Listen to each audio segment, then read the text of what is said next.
कहानी शुरू होती है एक छोटी बच्ची यूली से। वो अपने मॉम डैड के साथ खाना खा रही थी, तभी अचानक उसकी मॉम की तबीयत खराब हो जाती है। ऐसा लगता है कि जैसे उन्हें किसी ब्लैक पावर ने पोसेस कर लिया है।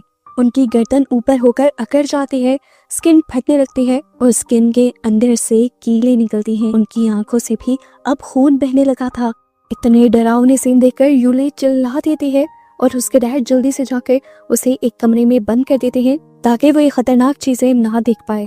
यूली अब बाहर से सिर्फ अपने डैड की चीखें ही सुन पा रही थी।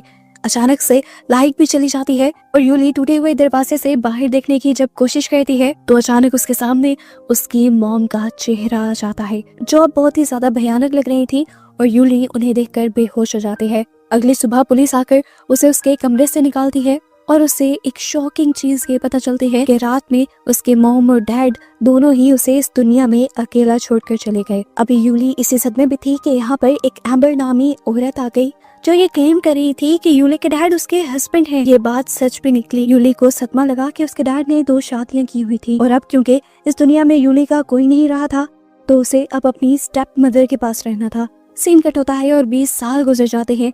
यूली एम्बर के घर तो रहती है पर एक फैमिली मेंबर की तरह नहीं बल्कि एक नौकरानी की तरह। एम्बर अब बूढ़ी और बीमार हो चुकी है और व्हील चेयर पर रहती है और इस घर में सारे ऑर्डर उसके बेटे लारस के चलते हैं। लारस की शादी भी हो गई है और उसके 2 बच्चे भी हैं। लारस की बड़ी बेटी टीका एक इस्लामिक स्कूल में जाती है और आज उसे कुरान के बारे में बताया जाता है। कुरान के अंदर 2 किताबों के बारे में बताया गया था, सीजिन और इल्गिन। टीचर बताते हैं कि सीजिन किताब के अंदर फरिश्ते इंसानों के सभी बुरे काम लिखते हैं, जबकि इल्गिन किताब के अंदर फरिश्ते इंसानों के सारे अच्छे काम लिखते हैं। हर सीन कट होता है और अगले सीन में हमें लारस के बेटे को दिखाया जाता है जो इस टाइम एम्बर के रूम में बैठा ओइजा बोर्ड से खेल रहा था।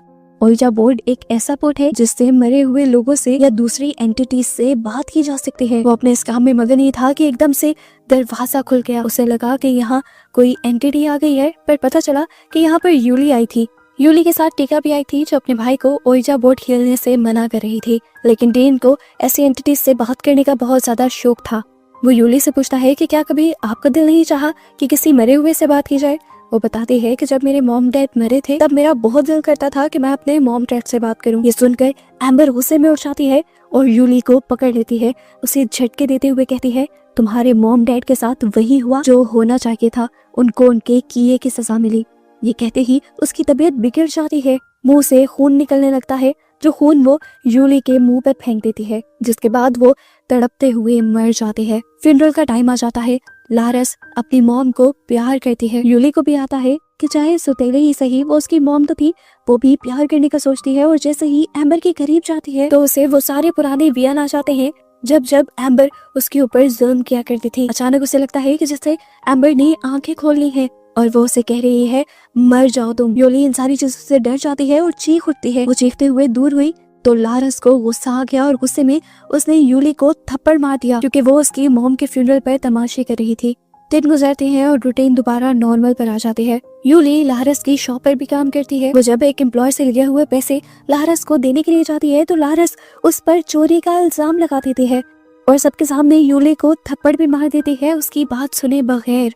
यहाँ पर काफी सारे लोग इकट्ठा हो जाते हैं और सभी लोगों के सामने लारस यूली को करैक्टरलेस भी कहती है और ये बातें सुनकर यूली को बहुत ही ज्यादा दुख होता है और अपनी बेइज्जती फील होती है। दुख और गुस्सा बहुत ज्यादा बढ़ गया था। उसने सोच लिया था कि अब तो उसे कुछ करना है। वो अपने कोवर्कर योनो से मदद मांगती है। योनो उसे एक सुनसान जगह पर ले जाता है जहाँ एक शेमन रहता था। शेमन वो होते हैं जो ब्लैक मैजिक करते हैं। यूली गुस्से में थी। वो शेमन को लारस की पूरी फैमिली का फोटो दिखाकर कहती है कि मैं इस पूरी फैमिली को बर्बाद करना चाहती हूँ। शेमन सवाल करता है, जैसा तुमने पहले एम्बर के साथ किया। और यहाँ पता चलता है कि एम्बर की मौत भी नेचुरल नहीं हुई थी, उसके ऊपर भी यूली ने ही ब्लैक मैजिक करवाया था। शेमन रिचुअल शुरू कर देता है। कुछ मंत्र पढ़ते हुए वो पूरी फैमिली की फोटो जला देता है और जली हुई पिक्चर को वो यूली के हाथ पर रख देता है और यूली का हाथ भी जल जाता है। जिसके बाद शेमन कहता है, जो तुम जादू कर पा रही हो वो इतना आसान नहीं है। इस जादू के लिए हमें एक ताज़ा लाश भी चाहिए होगी।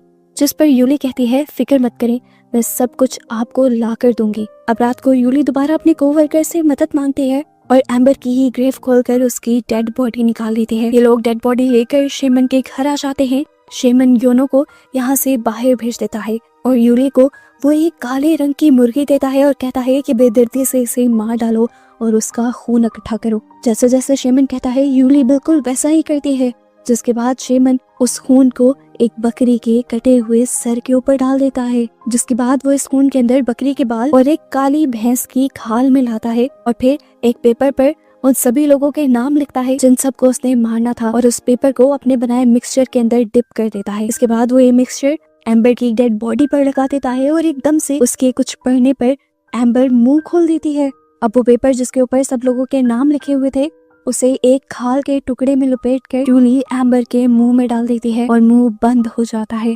इस सब के बाद शेमन एक भयानक चीज यूली को ये बताता है कि अब उसे इस डेड बॉडी के सड़ने से पहले पहले उसके बताए सारे रिचुअल्स पूरे करने होंगे और अगर वो ना कर पाई और ये डेड बॉडी सड़ गई तो जादू सारा पलट कर उसी पर आ जाएगा। दूसरी तरफ हम देखते हैं कि टीका प्रेयर कर रही थी और अचानक उसके कमरे की खिड़की के बाहर हम एक आग का गोला देखते हैं। इसी टाइम पर उसके घर की लाइट्स भी फ्लिकर करती हैं और अचानक उसकी खिड़की के शीशे टूट जाते हैं और उस शीशे के अंदर से एक भयानक दिखने वाला वॉर्म उसके कमरे के अंदर घुस जाता है। और इस टाइम नमाज में टीका एम्बर की यानी अपनी ग्रैंडमा की आवाज भी सुनती है। वो डर जाती है और यूली उसे संभालने के लिए आती है। यूली उसे बहला फुसला कर सुला देती है। रात से टीका बहुत ज्यादा डर चुकी थी और पता चला कि टीका के भाई के साथ भी ऐसे ही अजीबोगरीब चीजें हुई थी। वो दोनों मिलकर लारस को ये बताने की कोशिश करते हैं कि इस घर में कुछ तो गलत है, पर लारस उनकी बात नहीं सुनती। टीका का भाई टीका को बताता है कि मैं रात ओइजा बोर्ड यूज कर रहा था और मेरे से ग्रैंडमा की स्पिरिट ने बात की है, उसने ओइजा बोर्ड को हिलाया भी है। ये सुनकर टीका बहुत ज्यादा हैरान हो जाती है और वो जाकर ये सब कुछ अपने टीचर से डिस्कस करती है। टीचर उसे बताते हैं कि मरे हुए इंसान इस दुनिया में वापस नहीं आ सकते और अगर उन्होंने किसी मरे हुए को इस दुनिया में देखा है तो वो समझ जाएं कि वो उनकी रूह नहीं है बल्कि कोई और जिन है जिन्होंने उसकी शक्ल ली हुई है। सीन कट होता है और रात में दिखाया जाता है कि यहाँ पर प्रेयर के लिए सब इकट्ठा हुए थे और उसी टाइम दूसरी तरफ यूली अपना रिचुअल करने में बिजी थी। वो छोटे बच्चे यानी दिन का नाम एक कागज के ऊपर लिखकर उसे भैंस की खाल के अंदर लपेट कर एम्बर की डेड बॉडी की स्किन काटते हुए उसकी स्किन के अंदर रखकर ऊपर से उसे कील से बंद कर देती है। और यहाँ हमें दिखाया जाता है कि वो बच्चा अभी भी ओइजा बोर्ड से खेल रहा था और इस टाइम ओइजा बोर्ड पर एक मैसेज लिखा हुआ आता है कि ग्रैंडमा के पास आओ। इस मैसेज को डिकोड कर वो बहुत ज्यादा हैरान हो जाता है। अचानक ही हम देखते हैं कि यहाँ पर एक कीड़ा आकर उस बच्चे के कान के अंदर घुस जाता है, जिसकी वजह से वो बच्चा दर्द से तड़पने लग जाता है। उसकी तड़पती हुई आवाजें उसकी बहन टीका सुन लेती है और उसे बचाने के लिए कमरे में आती है। पहले तो दरवाजा नहीं खुलता और जब वो जबरदस्ती दरवाजा खोल लेती है तो देखती है कि उसका भाई अपना ही ओइजा बोर्ड उठाकर अपने सर में मार रहा था और वो फिर उसी टूटे हुए ओइजा बोर्ड के टुकड़े से अपना गला काट लेता है और इस तरह मर जाता है। हम देखते हैं कि उस बच्चे का अब फ्यूनरल हो रहा था। फ्यूनरल के वक्त वो लड़का जिसने योली की मदद की थी उस शेमन के घर जाने पर वो योली से पूछता है, क्या ये सब उस शेमन की वजह से हो रहा है? क्या ये तुम करवा रही हो? इस बात का योली जवाब देती है, नहीं, वो बस अपने बुरे कामों की सजा ले रहे हैं। हम देखते हैं कि टीका दोबारा अपने टीचर के पास जाती है। वो बहुत ज्यादा दुखी थी तो टीचर उसे आधी रात में प्रेयर करने को कहते हैं जिससे उसके दिल को सुकून हो जाएगा। जैसे ही वो रात को प्रेयर कर रही होती है और खुद आमीन बोलती है तो उसके साथ कोई और भी आमीन बोलता है। इस टाइम उसके कमरे में कोई नहीं था और वो बहुत ज्यादा डर चुकी थी। अगले दिन दिखाया जाता है कि शॉप पर योली अब लारस के हस्बैंड को अपना निशाना बना रही थी। वो अपनी उंगली काट कर दर्द होने का नाटक करते हुए उस आदमी के पास जाती है और उसके करीब जाने की कोशिश करती है।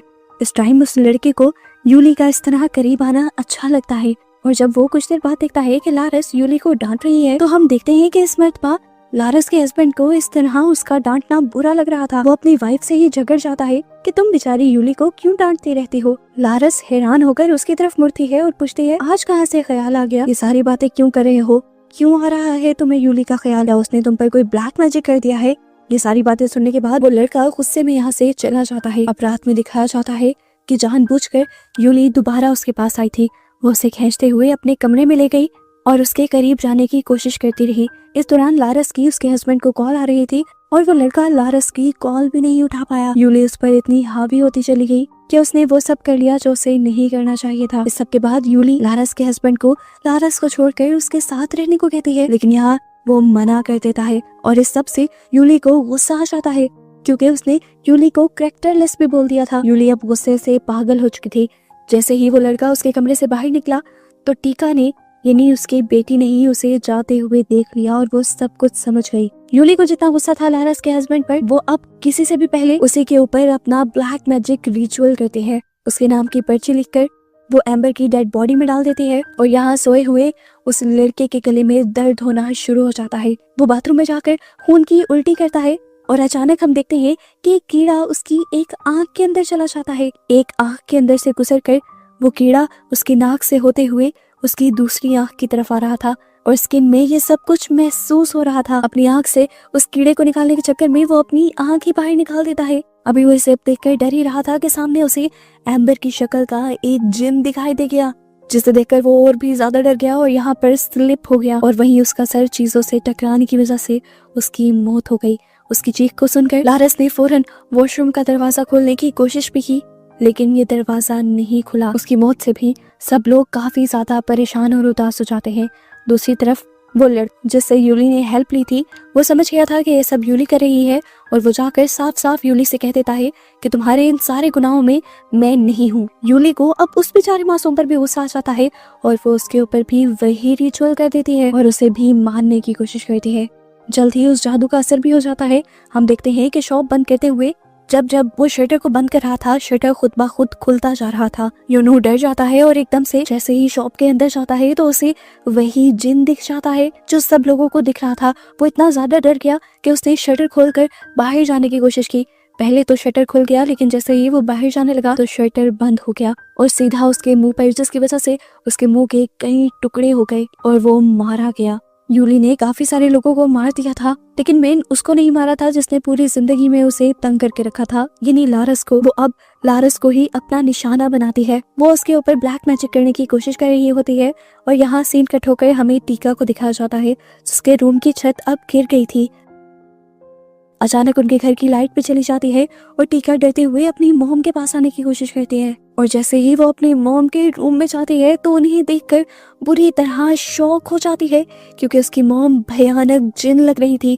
असल में वो एक जिन से पोजेस हो गई थी, जो जिन ब्लैक मैजिक से यूली ने ही उनके पास भेजा था। इस टाइम लारस यूली को देख रही थी और यूली को देखते हुए वो चिल्ला कर कहती है कि तुम मर जाओगी। टीका, जो इन सारी चीजों से बहुत ज्यादा डर गई थी, वो खुद अपने आप को एक रूम में बंद कर लेती है और जल्दी से अपने टीचर को कॉल करके अपने घर बुलाती है। टीचर फौरन लारस को यहाँ से ले जाने को कहते हैं। सब लोग इसी अफरा तफरी में होते हैं, लेकिन टीका नोटिस करती है कि यूली को इस सब की परवाह नहीं थी, बल्कि वो तो एक अंधेरे रास्ते पर जा रही थी। वो उसका पीछा करने लग जाती है और जहाँ यूली जाती है वो वहीं पर छुप जाती है। यूली जब अपने काम में बिजी थी तब टीका ने छुपकर उसे दरवाजे के बाहर से देखा और उसे पता चल गया कि यूली उन सब पर ब्लैक मैजिक कर रही थी और वो ब्लैक मैजिक भी उन्हीं की ग्रैंड माँ की डेड बॉडी के जरिए कर रही थी। ये सब देखकर टीका फौरन उसके सामने आ जाती है और यूली कन्फेस कर लेती है कि हाँ, उसने ही सबको मारा है। अपने इस गुनाह के गिल्ट को कम करने के लिए यूली उससे कहती है, तुम्हें क्या लग रहा है कि मैं गलत कर रही हूँ? असल में तो मेरे साथ गलत हुआ था। तुम्हारी ग्रैंड माँ ने जो ये लेटी हुई है, इसी ने मेरे मॉम डैड पर ब्लैक मैजिक किया था। मेरी आंखों के सामने वो मर गए थे और उसके बाद पूरी जिंदगी उन्होंने मुझे टॉर्चर किया और अब मैं किसी को जिंदा नहीं छोड़ूंगी। ठीक है, यहाँ से चली जाती है और सीन कट होकर हमें टीचर को दिखाया जाता है, जो अब लारास का एक्सोर्सिज्म शुरू कर चुके हैं। दूसरी तरफ यूली भी अपना जादू कंप्लीट करने की कोशिश कर रही है, लेकिन जितनी भी मर्तबा वो उस नाम की चिट लगाकर उस डेड बॉडी को सीने की कोशिश करती है, टांके बार बार खुल जाते हैं और बार बार उसे ही चोट लगती रहती है। यानी आसान लफ्जों में कहे तो वहाँ के किए हुए एक्सोर्सिज्म की वजह से यहाँ यूली का जादू फेल हो रहा था। कुछ ही देर में एम्बर की डेड बॉडी बिल्कुल सड़ जाती है और ये सब भी उसी एक्सोर्सिज्म की वजह से हुआ था। जैसा यूली के शेमन ने बताया था कि उसे ये सारा मैजिक इस डेड बॉडी के सड़ने से पहले करना है, तो अब उसका मैजिक तो फेल हो चुका है और शेमन के कहे के मुताबिक अब वो ब्लैक मैजिक यूली को ही अपनी लपेट में ले लेगा। इसी वजह से यूली की उंगलियां टेढ़ी हो जाती है, वो खून की उल्टी करती है। यहाँ पर मौजूद बहुत सी सोल्स जो पहले उसकी हेल्प कर रही थी दूसरों को मारने में, वो उसी के ऊपर हमला कर देती हैं और बहुत सारी नेल्स से उस पर हमला करते हुए उसे मार डालती हैं। दूसरी तरफ हम देखते हैं कि लारस के मुंह से काला खून निकलता है और बहुत सारे कीड़े निकलते हैं। वो एक और खून की उल्टी करती है और उसमें से कीड़े इधर उधर फैलने लग जाते हैं, जिसके बाद उसे होश आ जाता है। होश में आते ही वो टीका से माफिया मांगने लगती है, क्योंकि कहीं ना कहीं वो भी जानती थी कि उनके साथ जो कुछ गलत हो रहा है वो इसी वजह से हो रहा है, क्योंकि कई सालों पहले उसने अपनी मॉम के साथ मिलकर यूली की मॉम के साथ बहुत बुरा किया था। इसकी सजा अब वो तो भुगत रही थी, लेकिन उसके साथ साथ उसकी पूरी फैमिली को बहुत दुख मिला था। इसी चीज की माफी वो अपनी बेटी से मांगते मांगते दम तोड़ देती है, यानी वो भी मर जाती है। मूवी के पोस्ट क्रेडिट सीन में हमें लारस का भी फ्यूनरल दिखाया जाता है, जिसके बाद हम देखते हैं कि टीका अब इस पूरी दुनिया में अकेली रह गई थी। वो सबकी सोल्स के पीस के लिए प्रे करती है और उसके बाद अपने लिए भी प्रे करती है कि उसके अंदर इतनी हिम्मत आ जाए कि वो ये जिंदगी अकेले गुजार सके। और इस तरह उसी को दिखाते हुए ये मूवी यहाँ खत्म हो जाती है।